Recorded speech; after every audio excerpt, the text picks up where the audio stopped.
need a bigger boat. It's a good day for a boat ride on the boat again. I just can't wait to get on the boat again. I'm on a boat.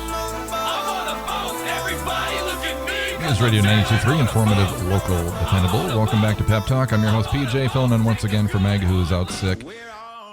That music, of course, means that it's BoatSmart time with Stefan Schmidt. Yes, How you doing, sir? I'm doing great. How are you doing? I'm doing good. Good to see you today, sir. Yeah, good to see you as well. It's been a while. Yeah, it has. It has. So you are listening to BoatSmart. It is a call-in show.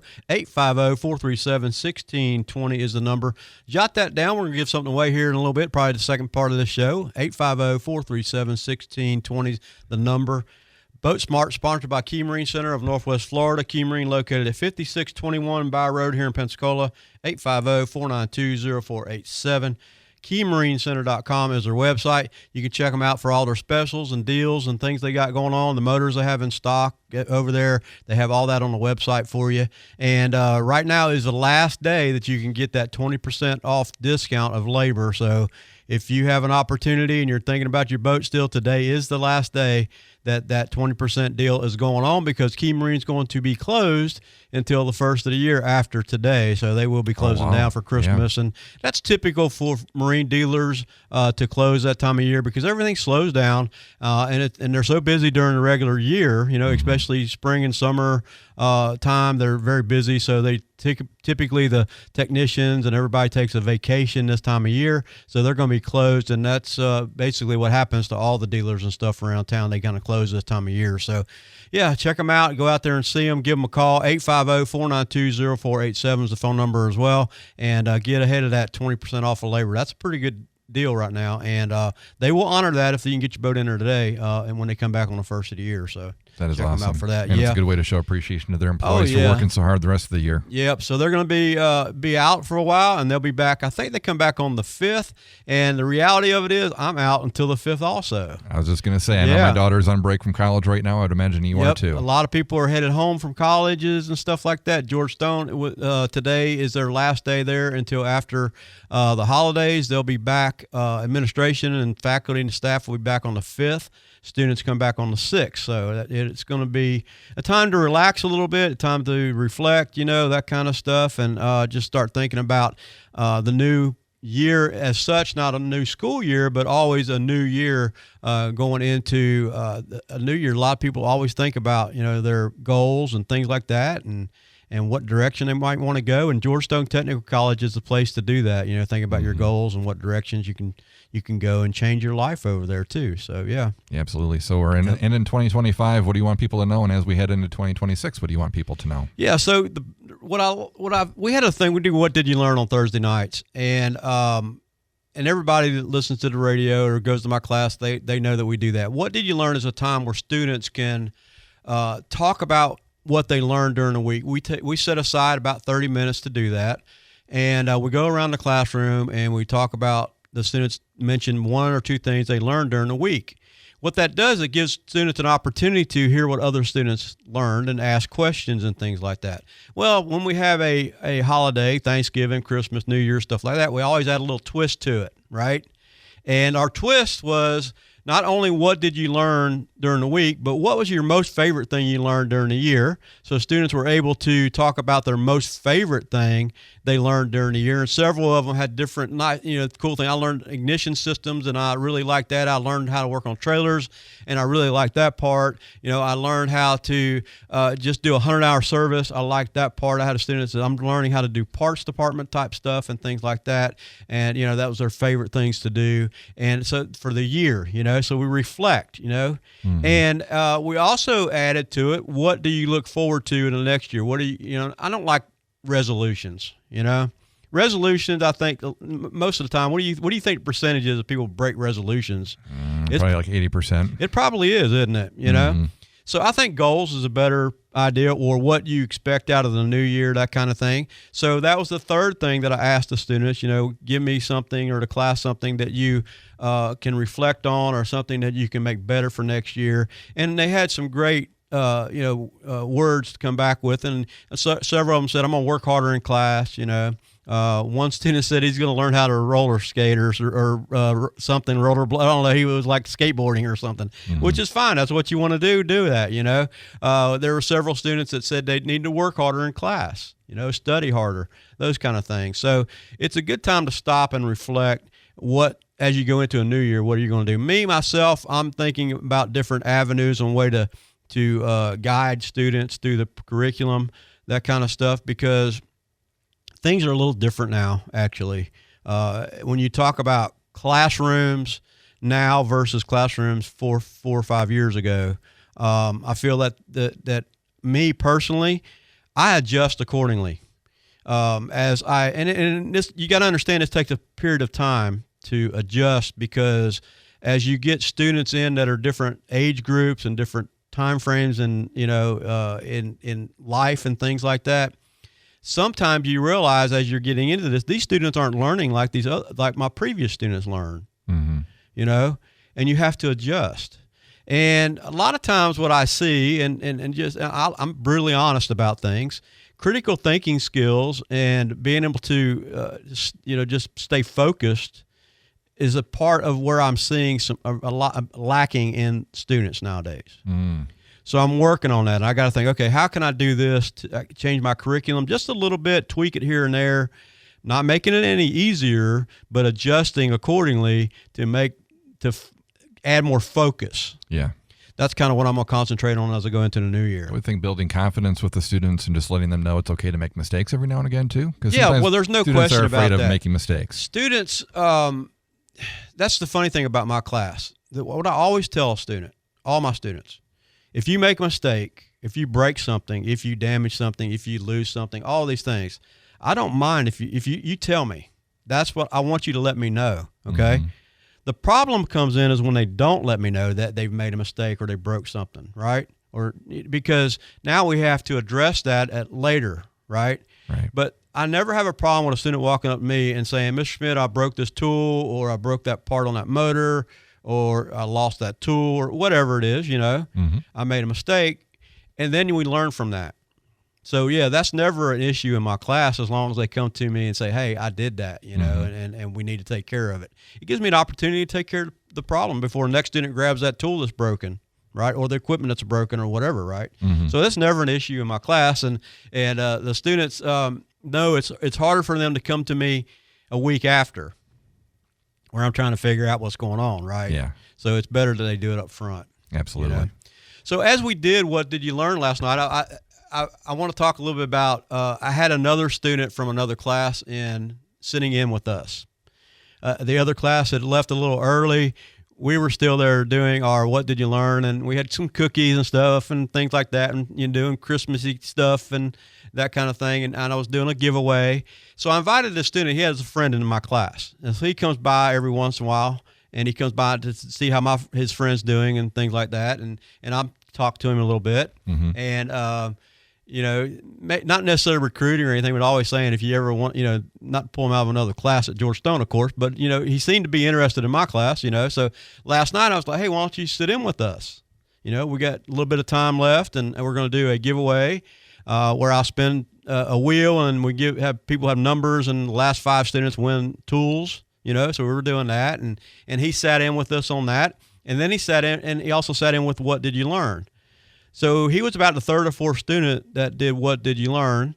And he actually was watching us working on a steering system out in our shop area right before we went into the class and was breaking down for the evening. And he learned some things about the steering system. So I was expecting him to give me What Did He Learn in his class. But what he did was he gave it What Did You Learn in our class, what he learned by watching our students work. Oh, wow. Which I thought was really cool, right? Yeah. So he went through that, and we did the Student of the Month, and I want to give a shout-out to Andrew, who is our Student of the Month for this month for my classroom, and he got some nice tools and a cup from Blinkfest Creations and a certificate, and every month we do a Student of the Month for the students and things, so we did that too, and we were doing that last night. I don't want y'all to forget, it is a call-in show, 850-437-1620, 850-437-1620. I'm going to do a giveaway here about the 20 after mark, so y'all write that number down. And 850-437-1620. Call or text if you have a question, a comment. Maybe you have a question about my class. Maybe you have a New Year's non-resolution you want to give us and tell us about that, a boating non-resolution or whatever, right? Something like that. Absolutely. So after class, we were, everybody's telling everybody clean up and go home. The student that from the other class walks up to me and he says, man, he said, I really like that. What did you learn? And I was like, you did? He says, yeah. He said, it really engaged the students in here, in a conversation. And he was amazed by that, right? And how the students all came together in this time frame of what did you learn, where they were learning from each other. And so I when he came up to me and told me that he really enjoyed it, it validated what we do, right? Right. Because when you think about that time, those Thursdays in the afternoons, I've been doing it for the What Did You Learn probably. I started it when I got there, so 17 years I've been doing What Did You Learn on Thursdays. And it's amazing to me that the students want to make sure that happens every Thursday. The time to doing that, where you get to say what you learned. And I think it's because they're proud of what they learned during the week, of course. Absolutely. It does give them an opportunity to let others know what they learned as well. And they just enjoy doing that. And we're talking from high schoolers up to older adults that will stay late to do what did you learn in class. So it's pretty neat. Yeah. And when he told me that last night that he enjoyed that meant so much to me. Absolutely. That he did that. And it really touched my heart when he said that, because, you always want to make sure and think about if you're doing a good job with the students, and that kind of stuff. So it's pretty neat to have a student tell me that. Well, and as a student, I would guess, too, being able to reflect on what you've learned. You hear another student say, I learned this, and you're like, oh, yeah, we did learn that, Yeah, exactly. And sometimes, all students aren't going to learn everything other students learn, because there's not always the opportunity. A student may get a boat that has a steering system in it that needs repair, and another student may never get that opportunity. They're only going to learn it through bookwork or something like that, where they may not get their hands on. Now, hands-on is always better, but we don't always have that opportunity because we rely on boats that come from the county as far as school district employees if we're going to do service type stuff or repair type stuff on boats. So we always we rely on that, but we also have motors and boats and stuff in there in our shop that we use to simulate different scenarios and things like that too. So that helps the students get the hands-on part of it. Absolutely. So those partnerships are important in the community to give them those experiences. Yeah, exactly. And that's what we try to do, is make sure that they get that as close to the full real experience of going to work out in the field as they can. But the bottom line is that experience, when they leave my school and class, and whether they're on a co-op or they graduate, when they get out into the field, it's a different experience, 100%. And most of my students, when they go to work out in the field, they will tell me, that it's different. And sometimes it can be overwhelming to do that, but most of the places or locations that I put students, they work with them, understanding that these are mostly younger people. Some of them never had jobs. Some of them definitely never worked in the marine industry or in a shop or at a high dry or a marina. And they have to understand that in order to keep them going down that line. Yeah, absolutely. So, well, we've talked before too about, having older motor technology and then new motor technology and how those experiences are different. The students may or may not be prepared for what they're seeing. Yeah, but in our class, the technology that we have is above any other school that you can go to. Absolutely, because of your partnerships. Yeah, yes. Exactly. And, I'm proud of the technology that we have. And we continue to change it, and we continue to work with it to make it the best that we can. So the students do have that opportunity to at least see it. I placed 2 students in the last few weeks, both at dealerships. One actually went to Marine Max, one went to Key Marine. And both of these students have a real hands-on experience with Yamaha's Helmmaster EX systems, which is the highest level of joystick control, autopilot, and that stuff. And they're both actually learning more about it in the field, but they're actually doing it in the field, installing it, setting it up, understanding how to hook a laptop to it and make it talk to the engines and the systems and all that. They know that because they took that extra training that we offer at George Stone in the Marine Service class to take that time to learn that a little more before they went out onto the field. Mm-hmm. So they're really ready to do that once they go. Yeah. And that we do try to prepare them for that. Mm-hmm. But it is overwhelming. Yeah. It definitely is. 850-437-1620 is the number. Let's give something away. We're going to give away. Last week we tried to give something away, and Meg always says that we make the questions too hard because, so we're going to do a simple giveaway today. Okay. All right. How many days until Christmas is it right now? I think it's like 6 days, isn't it? 6 days. 6 days, right? So we're going to take the six text person, the six text, okay. right? 437-1620. Yep, 850-437-1620. Text Merry Christmas to BoatSmart. You don't have to put BoatSmart on there, but text Merry Christmas.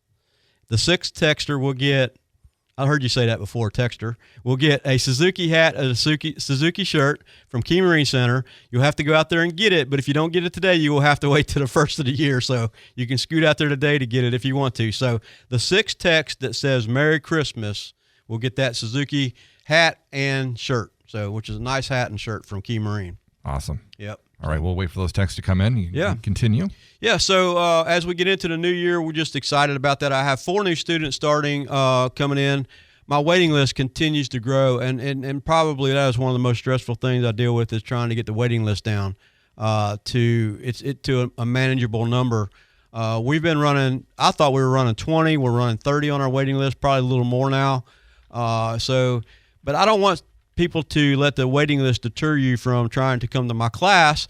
I would suggest that what you should do when we come back to the first of the year, you can go up there today. They are there today, okay? So you can go see a counselor, talk to the counselors, and get everything ready ahead of time to get into class. Get all your FAFSA, your financial aid stuff. If you're prior military, we do VA benefits and things like that.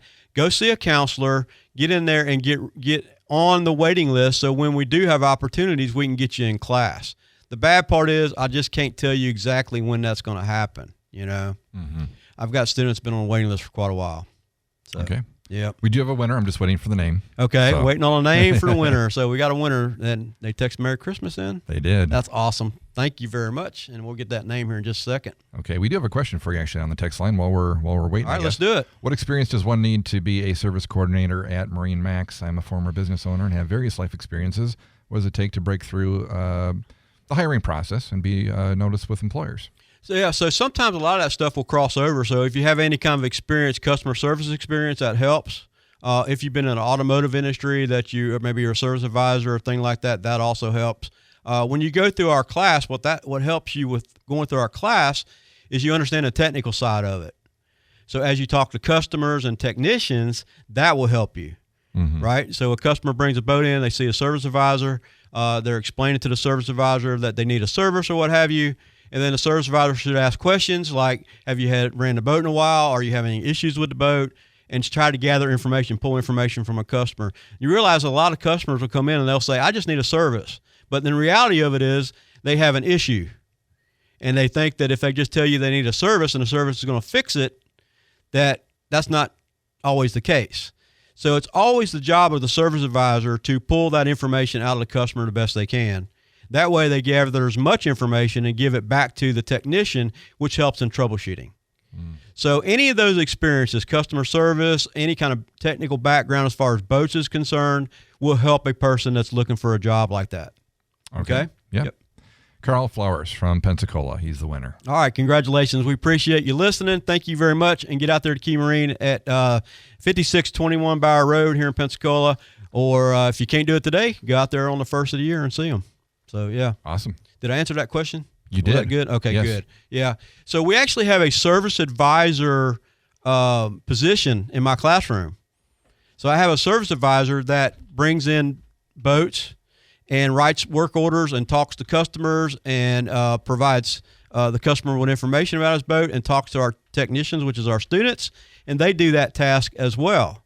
So we have that position that a student takes and on their own. It's not required, but students will take that position as service advisor and they get a real world type experience as a service advisor, where they can deal with customers. They can deal with technicians of sorts, as my students, that kind of thing, and they work with them in that position. I also have basically a shop boss or a service manager type position in my classroom where students get real world experience helping me run my class as far as telling when breaks are, helping to maneuver through jobs, talk to customers, those kind of things too. So we do offer a position in there that will help students gain employment at dealerships where they may not even be interested in basically turning wrenches, where they may want to go into a service advisor position or even a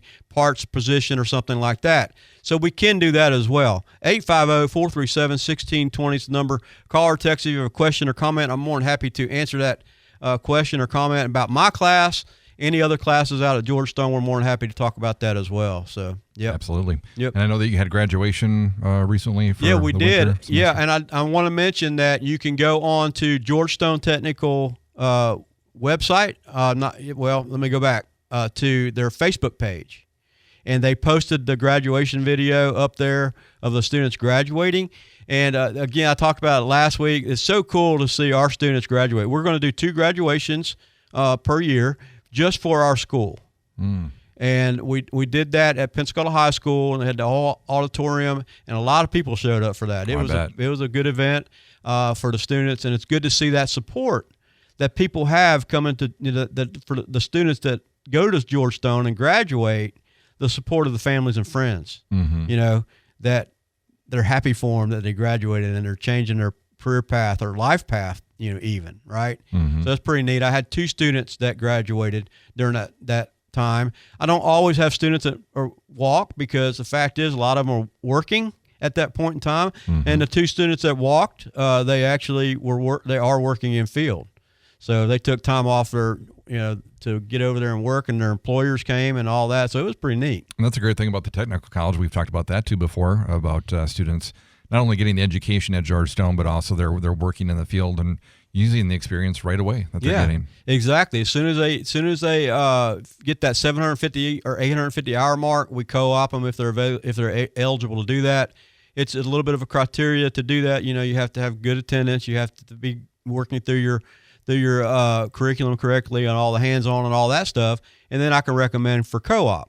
And when they do that, that puts them in the field. And I would say probably 99% of my co-ops, even it's probably higher than that, 99.9%. I know, I'm not going to say 100% because it don't always work out, but it's a pretty high rate of students that, do that. So I had a student send me a message on Facebook, previous student, he said it's been a decade since he's been in my class, a decade. And that I had posted on there about we gave a Christmas ornament away last night, and we did What Did You Learn? And he said, I wish you'd videotape What Did You Learn? I want to see it, because he says, he said, I really love doing that part. And he said, it's been a decade since I've been in your class, and your class helped me in the career field that I'm in the marine industry, Yeah. And I mean, wow, when you start thinking about the time frame, right? Yeah, absolutely. It's crazy. Yeah. Yep. I mean, to know that they're still thinking about you all those years later. Yeah, exactly. And where they came from. So that's pretty cool. Yep. We do have a text here that just says a very Merry Christmas to News Radio, and thanks to Stefan for giving young minds accountability and consistency in their values. I appreciate that very much. Thank you for that text. Yes. Yep. So we're getting into the end of the show. So remember to go out to Key Marine, check them out the first of the year. Give them a call at 850-437. No, that's our number, isn't it? Give them a call. I got to look at my paperwork here. 850-492-0487. Key Marine Center, located at 5621 Bauer Rd here in Pensacola. Check them out there at the first of the year, and go see them for all your Mercury, Yamaha, Suzuki, and Cox diesel engine repairs. All right. Thanks for being here, and Merry Christmas, sir. Merry Christmas.